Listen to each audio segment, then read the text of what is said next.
I get the feeling you want to ask me something, Commander. Maybe we could pick up where we left off. You were telling me about your interest in the Protheans. Actually, I think I was talking about my interest in you, and making a fool of myself in the process. As I said, I am not used to dealing with people, especially humans. I did not really know much about your species when we first met, Shepard. I found it hard to take humanity seriously. Your kind always seemed so rushed and high-strung. We don't have the luxury of time, and Asari can live for 1,000 years. We're lucky if we hit 150. That is true. At first I thought that was a weakness of your species. After spending time with you and your crew, however, I think it may actually be an advantage. You humans are creatures of action. You pursue your goals with an almost indomitable determination. It is an admirable trait, but also an intimidating one. You're scared of us? Unfortunately, the rest of the galaxy sees humanity as something of a bully.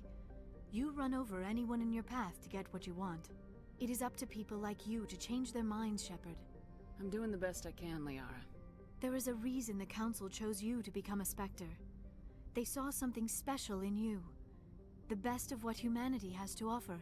I looked into your history. I know what you did during the Blitz. It was a remarkable display of courage and heroism. You didn't need to go behind my back. I would have told you whatever you wanted to know. I apologize, Commander. After our last conversation, I was afraid I would say something stupid again. I wanted to know more about you, to understand what made you into the woman you are. There is something compelling about you, Shepard. Are you sure you're interested in me, or is it my visions of the Protheans? I admit, your connection to the Protheans had something to do with my initial interest, but it has grown beyond that. You intrigue me, Shepard, but I was not sure if it was appropriate to act on my feelings. I thought there might already be a relationship between you and Lieutenant Alenko. I care about Kaidan. A lot. I thought so. Still, I feel as if there is also some attraction between us, Shepard. You're right. There is something between us. I knew it, and I knew you felt it too. But does this not seem rather strange? Why do I feel so close to you? We have only known each other a short time. We are from two different species. We have almost nothing in common. This makes no sense. These things never make sense. They just happen and we get swept up in the storm. You make it sound so chaotic, so dangerous. I'll keep you safe. I am not looking for a protector. This is all a bit overwhelming. I am not used to this. You. I need some time. Take all the time you need, Liara. I'll be here. Thank you, Shepard. Let's just talk about something else for now. I should go. Goodbye, Shepard. Commander? Do you have a few minutes to talk? One-on-one? Sure. I was hoping to get a minute of your time. Off the record. I keep an open door policy. If you have any concerns, lay them on me. All right. I know things are different aboard the Normandy, but I'm concerned about the aliens, Vicarian and Rex. With all due respect, Commander, should they have full access to the ship? They may not serve the Alliance, Chief, but they're allies. At least as far as Saren goes. This is the most advanced ship in the Alliance Navy. I don't think we should give them free rein to poke around the vital systems. Engines, sensors, weapons. You don't trust the Alliance's allies? I'm not sure I'd call the Council races allies. We, humanity, I mean, have to learn to rely on ourselves. Standing up for ourselves doesn't mean standing alone. I don't think we should turn down allies. I just think we shouldn't bet everything on them staying allies. As noble as the Council members seem now, if their backs are against the wall, they'll abandon us. You got a pessimistic view of the universe, Williams. A pessimist is what an optimist calls a realist. Look, if you're fighting a bear and the only way for you to survive is to sick your dog on it and run, you'll do it. As much as you love your dog, it isn't human. It's not racism, not really. Members of their species will always be more important to them than humans are. These seem like deeply held beliefs, Williams. What made you think this way? My family's defended the Alliance since it was founded. My father, grandfather, great-grandmother, they all picked up a rifle and swore the oath of service. I guess we just tend to think of Earth's interests as our own. You're lucky. I lost my family on Mindoir. Are you related to anyone I'd have heard of? Couldn't say, Commander. I read about Mindoir. The Alliance screwed the pooch on that one. Should have had a bigger garrison. Is that why you're out here? To take the fight to the pirates? Mainly I wanted to serve. Protect the Alliance, save lives, you know? Glad to hear it. I'd hate to think you were out here for a free college education. It doesn't sound like you've worked with aliens before. No, ma'am.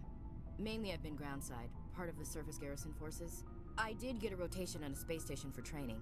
Every Marine a rifleman, every rifleman ZG certified. That's odd. Your record is spotless and your technical scores are exemplary. You should be serving with the fleet. Anyway, that's why I haven't served with many aliens, Commander. Alright, I can see where your concerns are coming from, Williams. But this is a multilateral mission. You're gonna have to work with aliens, like it or not. It won't be a problem, Commander. You say jump, I say how high. You tell me to kiss a Turian, I'll ask which cheek. I don't think kissing Turians will be necessary. You never know, Commander. Dismissed, Chief. Ma'am.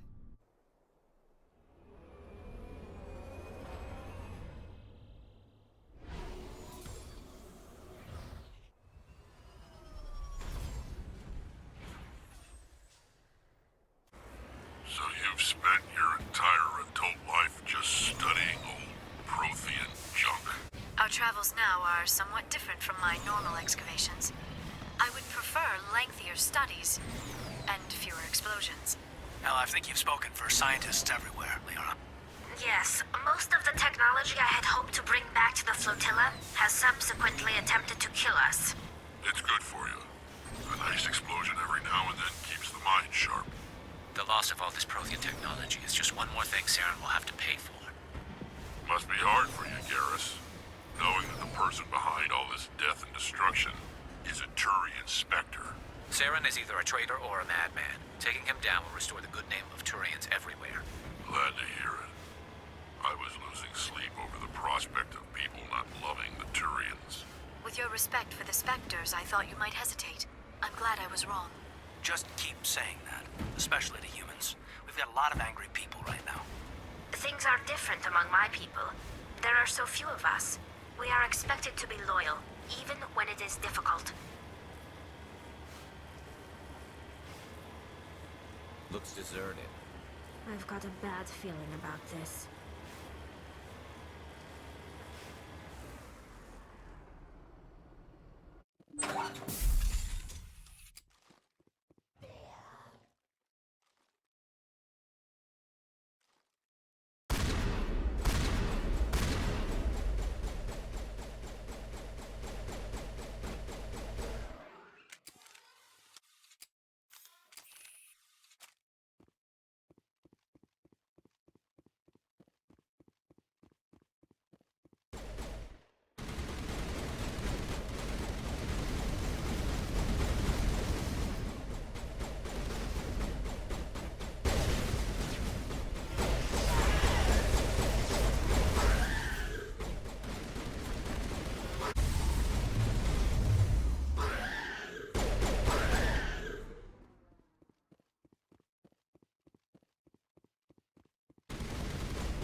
Yourself well, Williams.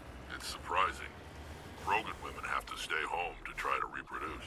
Sorry to disappoint, Rex. I'm not the stay-at-home kind. Didn't say I was disappointed. I could get used to killing with women around. Gives the fight a different flavor.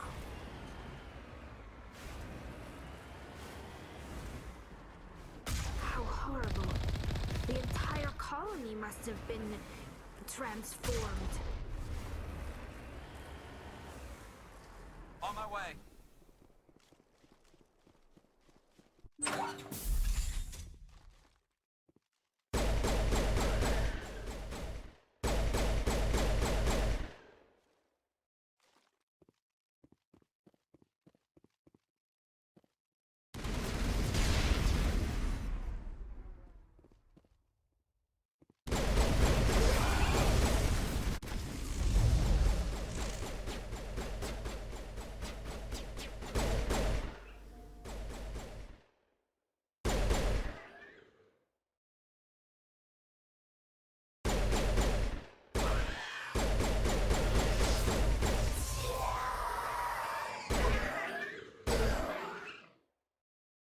Sometimes I envy your biotic abilities, Doctor, but then all your people have such skill.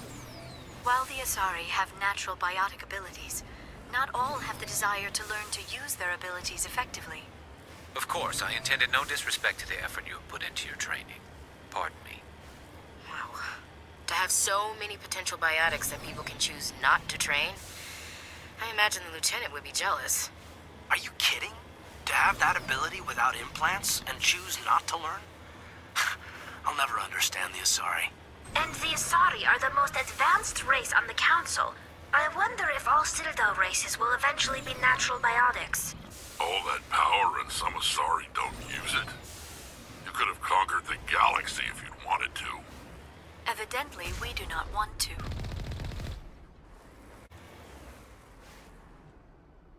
Moving out.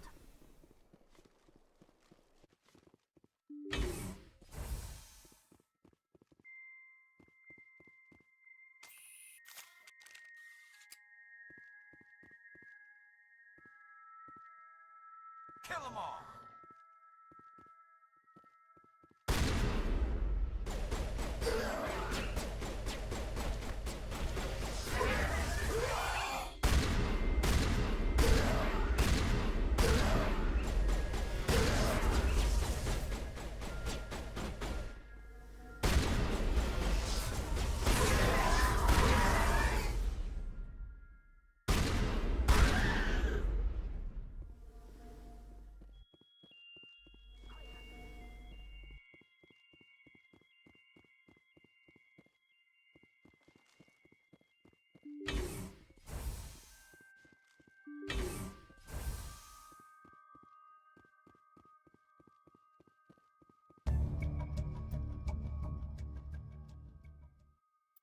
These logs place the blame for this on the group called Cerberus, whoever they are. Do you have a few minutes to talk? One-on-one? Sure. I was just watching some mail from home. Oh, before I go, we saw Caden in a news vid about the Normandy. He's cute. Later, sis. Let's pretend this never happened. Are you interested in the Lieutenant, Chief? No, ma'am. And anyway, Scuttlebutt says he's already sweet on someone. What's up? You didn't come by to eavesdrop on family mail. Your family seems to be important to you. Yeah, we've always been close. Me and my sisters especially. With Dad on duty so much, I had to help Mom raise them. Did your father serve with the fleet? Yeah, took any crap posting he could get that offered space time. You know what? He worked his ass off trying to get recognized, but he never made it above serviceman 3rd class. He was real proud when I met Chief. First thing he did was salute. What about your mother? You haven't mentioned her. You must know what military wives are like. Strong because they have to be, able to raise kids while Dad's away on a 6-month cruise. She has a degree in planetary geology. She and Dad both wanted to see new worlds. She gave up her career to raise us, though. You have more than one sister? Sounds like a big family. Yeah, I'm the oldest, then Abby, then Lynn. Sarah's the youngest. She's still in high school. With 4 girls, Dad used to say he felt more outnumbered at home than on maneuvers. Where did you grow up? All over. We transferred a half a dozen times before I finished grade school. You go where personnel command sends you, right? I guess that's why I'm so tight with my sisters. We'd have to leave all our friends every 2 or 3 years. You're lucky to have a close family. Oh, sorry, I forgot about your family situation. Or lack thereof. Relax, Williams, I've dealt with it. Asked me to clear a bunker of armed hostiles? No problem. Dealing with the foot in my mouth? Not so good with that. Things were tense between Sarah and me for a while. Then we bonded. Sounds like a story. Feel like sharing? Sarah got herself a boyfriend who wanted to go faster than she did. Mike. I didn't think he was a bad kid, just pushy. Lynn would send me these worried vid mails, and I'd tell her to relax. Where were you when this was going on? I was on active duty. Sarah's graduating high school this year. This was only a couple of years back. They were on Amaterasu. At the time, I was assigned to Chernobog. Same cluster, but a dozen LY away. Close enough to talk regularly, too far to make it back in an emergency. I couldn't afford a fast packet flight. If he really liked her, he wouldn't be pushy. Mike thought they'd go for a romantic walk in the woods, 'cause he figured it was past time they did the deed. She levered Mike face first into a tree and left. Didn't have a scratch on her. Good thing Mom and Dad had us all learn some kind of self-defense. I took emergency leave and walked Sarah to school for a few days. Why didn't you tell the police? She said it wouldn't solve the real problem, and she and Mike would both become household names. It was a small colony. I said it was her call to make, that we should let her do it her way. Mom was pretty pissed about that. You said all of your sisters learned self-defense? Lynn did pistol practice, but didn't like it. She's kind of nervous. Sarah took Aikido. Abby decided to learn the sword. She always was a little weird. Likes big skirts and tops you have to tie her into. They do great things to her figure, though. So, what did you learn? One of Dad's friends taught me Marine hand to hand. You traveled all the way home to walk your sister to school. It was only a dozen light years, like a day's cruise. It's not like I was going to Earth or something. My last day out, Mike was waiting for us. Sarah had told her friends, so everyone at school knew what he did. He wasn't happy. I wanted to snap him in half, but Sarah gave me this look, this let me handle it, I need to do this alone look. She kept her cool, God bless her, as he screamed in her face. She just let him vent. Then he tried to punch her. I swear, she just flowed around him. Next thing I knew, he's face down on the sidewalk, and there's blood everywhere. That's unbelievable. Sarah must be as good as you. Better. I'm more or less a straight-up puncher. When he swung, she wasn't there anymore, and he fell. She helped him stop the bleeding and had me call an ambulance. She told the paramedics he fell. Before they took him to the hospital, Mike touched Sarah's arm. I thought he was gonna end up on the ground again. But he hung his head, whispered, "I'm sorry," and started crying. And she hugged him. The Williams women are a decisive bunch, Commander. We do things when we're ready. Not before, not after. Your sister's something else. But you didn't mention your father at all. Was he on deployment? Dad always wanted to serve in space, but he wanted us to have real ground under our feet. He'd say, space is beautiful, but you can't raise a family there. I cannot rest from travel. I will drink life to the lees. All times I've enjoyed greatly, have suffered greatly, both with those that loved me and alone. For always roaming with a hungry heart, much have I seen and known, cities of men and manners, climates, councils, governments. I never thought I'd hear you reciting poetry. Just because I can drill you between the eyes at 100 meters doesn't mean I can't like sensitive stuff. Just don't spread it around. Ulysses was my dad's favorite poem. Every time he shipped out, he recorded me reading it. He had a dozen versions when he retired. Does he still like it? I sure hope so. I read it to his grave every time I go home. Dad passed on a few years back. He's probably still watching, though. You mean from wherever we go after death? Dead on, Skipper. He's with God now. That's not a problem with you, is it? That I believe in God? Everyone has the right to believe what they want. Says so in the Alliance Charter, only with fancier words. I'm glad you're open-minded about it. I've met a few people who are really weirded out by my faith. Because I work in space, I can't believe in a higher power? Jeez. Hello, have you people looked out the window? How can you look at this galaxy and not believe in something? I should get back to my duties. Didn't mean to take up so much of your time. Dismissed, Chief. Ma'am. Shepard? Rex? Commander, how are you? Why did you want to be a CSEC officer in the first place? That's a good question. There were several reasons, I guess. Like what? Probably the same as most officers. I wanted to fight injustice, wanted to help people. I guess my father had something to do with it too. He was CSEC, one of the best. I grew up hearing about his accomplishments or seeing his picture on the vids after a big arrest. He's taking my resignation pretty hard. That's tough. But you'd think he'd be impressed you're going after Saren. My father's a CSEC man to the bone. Do things right or don't do them at all, he says. He thinks I'm being too rash, too impatient. He's worried I'll become just like Saren. He actually talked me out of becoming a Spectre when I was younger, for the same reasons. You were asked to be a Spectre. Well, I was targeted as a possible Spectre candidate. Me and about 1,000 other Turian military recruits. I could have received special training, but my father didn't like it. He despises the Spectres. He hates the idea of someone having unlimited power with no accountability. He wouldn't like you, Commander. No offense. I suppose I can understand his concern. You can. But Saren's not gonna play by our rules, C-Sec's rules. If you want to nail Saren, you need to send someone who isn't restricted by policies and procedures. Just because you can break the rules doesn't mean you should. I don't need to stoop to Saren's level to stop him. And neither do you, Garrus. I see what you mean, but I'll think about it. Thanks, Commander. Commander, something you need?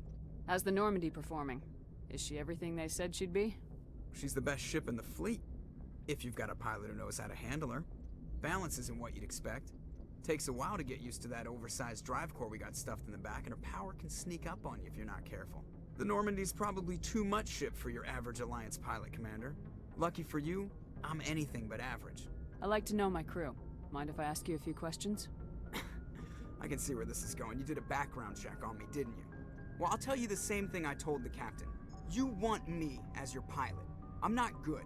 I'm not even great. I am the best damn helmsman in the Alliance fleet. Top of my class in flight school, I earned that. All those commendations in my file, I earned every single one. Those weren't given to me as charity for my disease. I'm sorry, Joker. I didn't even know you were sick.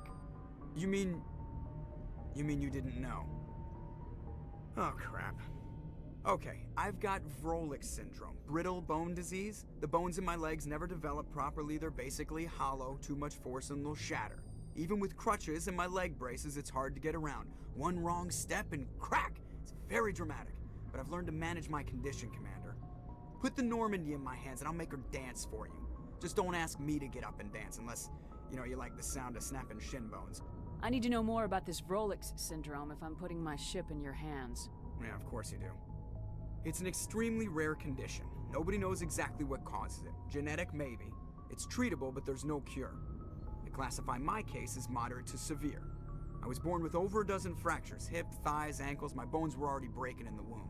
100 years ago, I wouldn't have survived past my first year. Lucky for me, modern medical science has turned me into a productive member of society. You're not gonna break a bone trying to fly the ship, are you? I don't fly with my feet, Commander, so I'm fine as long as I'm in this chair. I gotta be real careful when I get up to take a piss, though. I can do my job as well as anyone on the ship. Better, actually. So don't worry about it. I'm not trying to make you uncomfortable. Let's talk about something else. Whatever you want, Commander. How'd you end up joining the Alliance? Look, if you're looking for an inspirational tale of the crippled kid overcoming impossible odds, you're gonna be disappointed. My mother was a civilian contractor working for the Alliance. I basically grew up on the Arcturus station back when they were building up the fleets. Spend all that time around Alliance ships, there's a good chance you'll end up going to the Academy. Never a dull moment with you, Shepard. You ever go on any missions like ours before?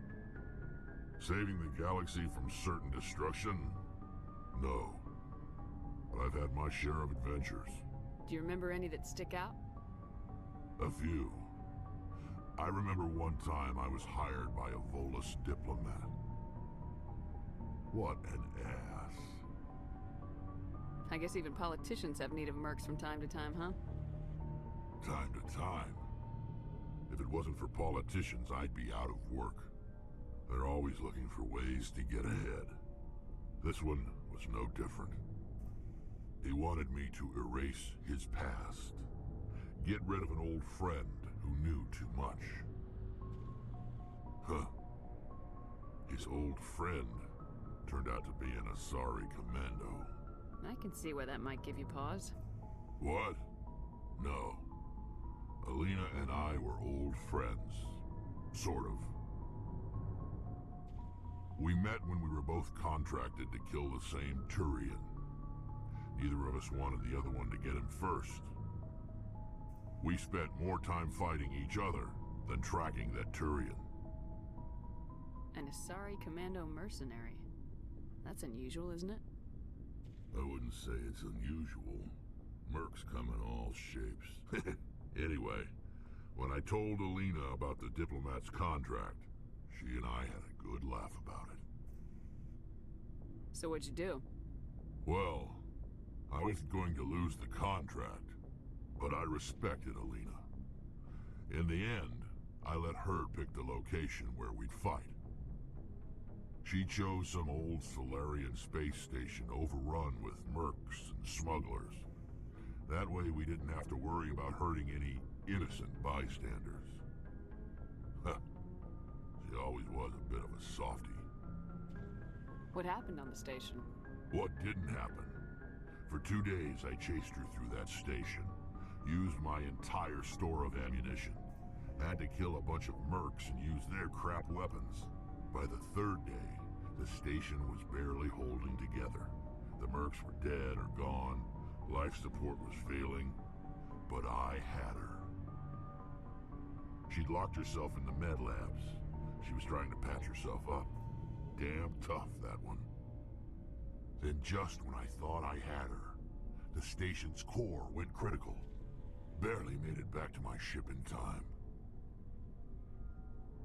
I assume the Asari Commando didn't make it. I watched the station from a distance. I never saw her leave.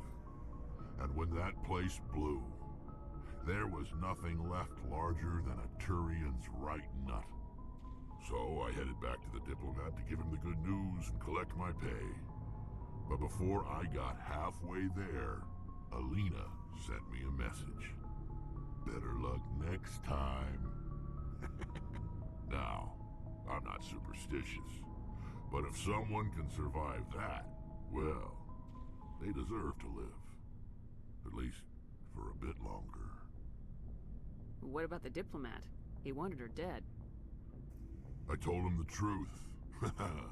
Alina was still alive and she was really pissed. I told him if he wanted to live, he'd need me around to protect him. And he believed you. He kept me on as his personal guard until he died. Natural causes. Easiest job I've ever had. A little boring, but credits are credits. So long, Rex. Shepard.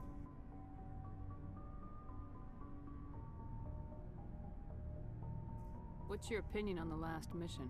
I'm glad there aren't many aliens like the Thorian. I don't think my stomach could take it. Hell of a deal you worked out with Jong, though. If I ever get a speeding ticket, I want you to be my advocate. We'll talk later, Caden. I'd like that. Looks like we've got an active distress beacon on the planet below, Commander. No message, just a locator signal.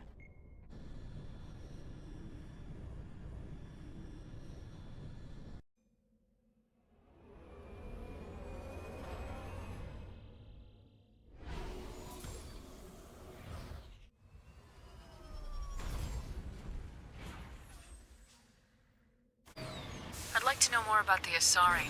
We were the first species to discover the Citadel. We were instrumental in forming the Council, and we always strive to be the voice of peaceful cooperation in galactic disputes. My people believe we are all part of a single galactic community. Each species contributes something to the greater whole. Although we seek to understand other species, it seems few of them seek to understand us.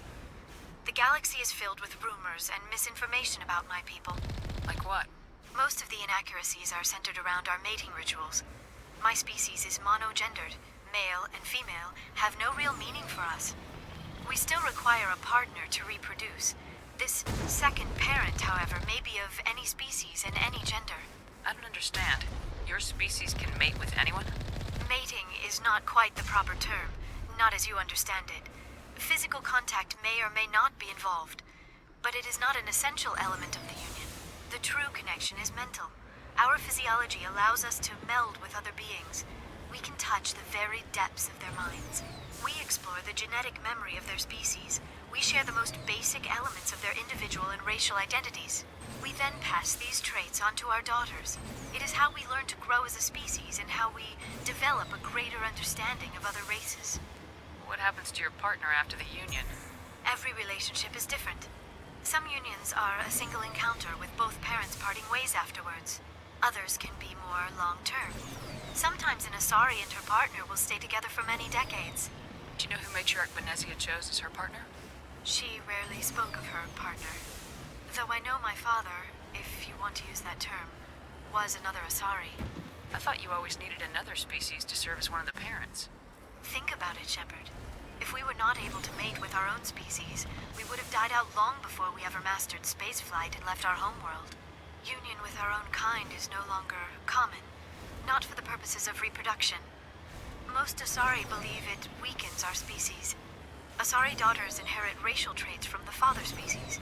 If both parents are Asari, then nothing has been gained, or so conventional wisdom would hold. I am what is sometimes called a pureblood. Though no Asari would ever be cruel enough to say the word to my face, it is a great insult among my people. It is possible Benezia's partner was embarrassed by their union.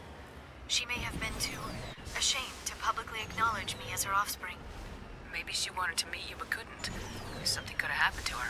Maybe she passed away. You might be right. I hope you are. But I have no way to know for sure. Benezia never spoke of her partner. Whatever happened, it caused her too much pain to dwell on it. She raised me by herself, though that is not uncommon. Many Asari raise their children alone, particularly if the father species is short-lived. Often the partner will pass on long before the child reaches maturity. You Asari live for 1,000 years. What happens when your partner dies? Few sapient species live as long as my kind. We have learned to take a philosophical approach to our unions. We do not focus on the inevitable loss of our partners. Instead, we enjoy the time we spend with them. And even after they're gone, a part of them lives on in us. The union is a connection that transcends both time and space.